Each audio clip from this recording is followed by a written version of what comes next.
Okay, good morning, good afternoon, or good evening, depending on where you're watching this video from. This is EK Math Academy. My video today is going to focus only on IBDP past paper questions on implicit differentiation. Let us start doing some questions here. Now, this is the first question I'm going to do. So, but before I do the question, I would like to do some few things here, okay? Just to make sure I remember some few things. So for instance, if I have x squared plus y squared equals to 1, are we together here, guys? So now, can I do the derivative of this?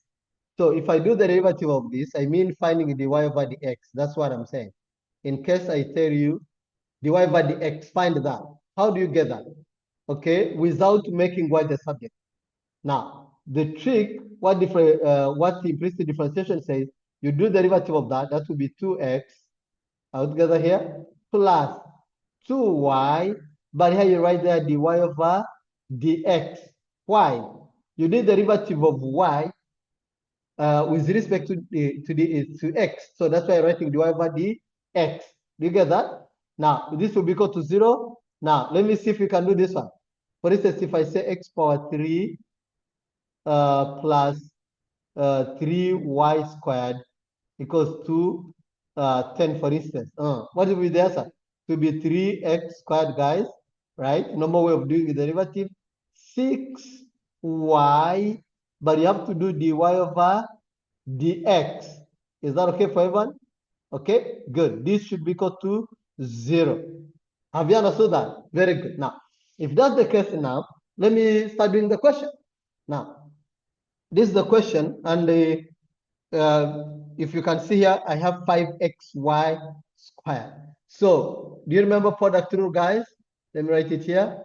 So it's going to be u derivative v plus v derivative u.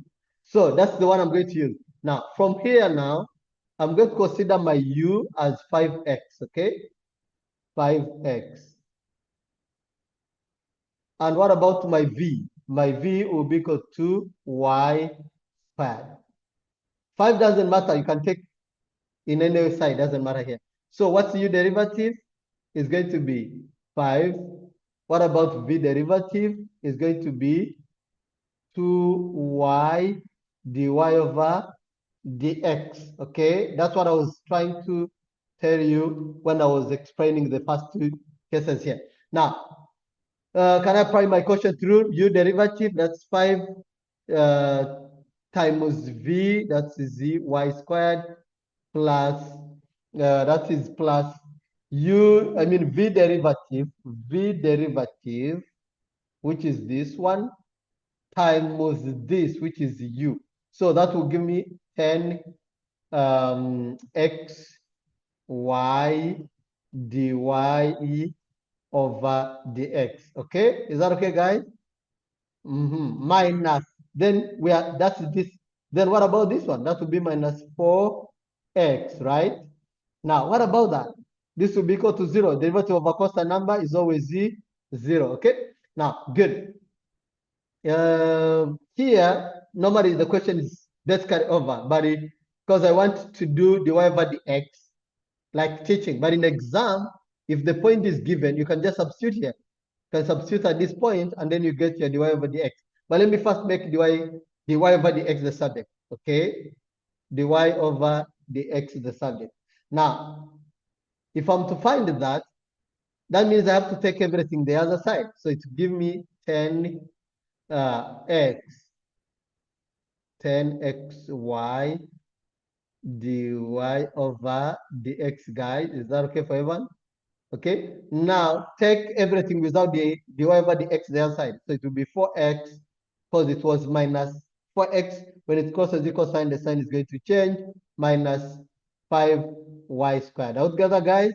Very good. Remember, I want to make dy over dx the subject. So dy over dx will be equal to, I'm dividing this. I'm dividing this both sides. So when I divide it, there will be 4x minus 5y squared all together. Good. Now over 10 x, y. Now, I'm finding the equation of the normal. So if I'm to find the equation of the normal, I have to first get the gradient of the tangent. Now, at what value? We are doing that one at the coordinate 1, 1, 2. Okay, good. Now, if that's the case now, what's going to happen? Put there, it's going to be 4 bracket 1, guys, minus 5. The y value is 2 squared, 2 squared, all of that over 10 times x value, which is 1, times y value, which is 2. So what do I get? I'm going to have 4, that is 20, that's 4 minus 20. Okay, guys, over 10 times 1 times 2, that is 20. So the gradient of the tangent line will be equal to, the gradient of the tangent line is going to be negative 16 over 20. When you simplify, what do you get? The gradient of the tangent is going to be negative 4 over 5. I've just simplified, guys, okay? Over 5, okay? I'll get negative 4 over 5. Now, this is the gradient. This is the gradient of the tangent. But remember, the question asked me the equation of the normal. So I need to get the equation of the normal line. So the gradient of the normal line is always, and that's the gradient of the normal line, is negative 1 over the gradient of the normal, of the tangent. So what does that mean? That means now here, mn, which is the gradient of the normal, will be equal to negative 1 divided by negative 4 over 5. Are we together here? Good. Now, so what's the gradient of the normal line is going to be, when you check, it's going to be 5 over 4. Am I talking to someone here? Very good. Now, let me come here. Yeah, I think here it's going to fit. Remember, we are finding the equation of the normal line at this point. That's what we are trying to get, okay? Very good. Now, if now I'm come here at this point, what do I have now? Very good. Let me do it here. So we have got the equation of the normal as 5, 5. Let me first write here. Y equals 2. Equation of any line is y equals 2. Equation of a straight line, sorry, it's y equals mx plus c. So now I've got my gradient as the 5 over 4. So it's going to be this plus c. Now, we are finding it at what point? If you remember, it's supposed to be 1, 2. So the y value is 2 equals to 5 over 4 bracket 1, then plus c. Now, this is 5 over 4. Take it, the other side will be 5 minus, 2 minus 5 over 4 equals to your y-intercept, which is c here. Now, what do I get here now? This is the negative, it's going to be 8 minus 5 over 3 over 4. So that means my c will be equal to 3 over 4. So the equation of the normal line will be equal to 5 over 4x plus 3.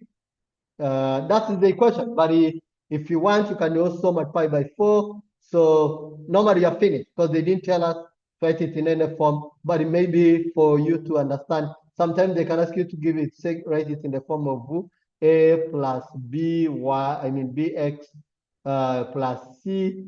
So that one means here, I will just write multiply by 4 everywhere. So it will give me 4y equals to 5x plus 12, okay? If you want, this will be equal to 0 here. If you want this one, you can take the other side, which will give you 4y minus 5x minus 12 equal to 0, okay? That is it. I've got the equation of the normal line. That is the equation of the normal line, 7 marks which is a very good mark. If you get that one in the exam, that's very good. So in the next video, I'm going to do question 2, which is good question with 6 marks. Also, I have an interesting question here with 8 marks. Very good one. And then I have another question here, 3 marks plus 1, that's 4. Again, plus 4, 8 mark question, okay? Thank you very much. Thank you for watching. See you in the next video, okay?